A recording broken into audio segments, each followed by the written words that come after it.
വാർത്തകളിലേക്ക്. കണ്ണൂർ പയ്യാമ്പലത്ത് CPIM നേതാക്കളുടെ സ്മൃതി കുടീരത്തിൽ ദ്രാവകം ഒഴിച്ചയാൾ അറസ്റ്റിൽ. കണ്ണൂർ ചാല സ്വദേശി ഷാജിയാണ് അറസ്റ്റിലായത്.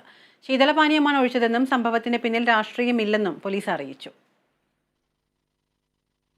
ചാല പടിഞ്ഞാറക്കര സ്വദേശി ഷാജി അണയാട്ടിനെയാണ് സ്മൃതി കുടീരങ്ങളിൽ അതിക്രമം നടത്തിയതുമായി ബന്ധപ്പെട്ട സംഭവത്തിൽ പോലീസ് അറസ്റ്റ് ചെയ്തത്.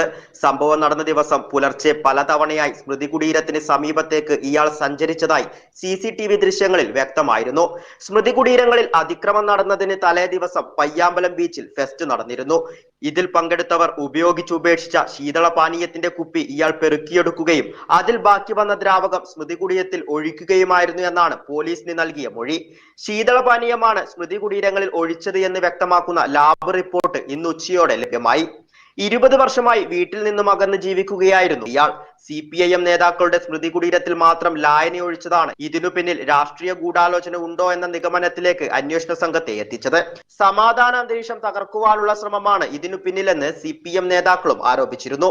എന്നാൽ കസ്റ്റഡിയിലെടുത്ത വ്യക്തിയുടെ പശ്ചാത്തലത്തിന്റെ അടിസ്ഥാനത്തിൽ സംഭവത്തിനു പിന്നിൽ രാഷ്ട്രീയ ഉദ്ദേശമില്ലെന്ന് അന്വേഷണ സംഘം വ്യക്തമാക്കി. Kerala vision news, Kannur.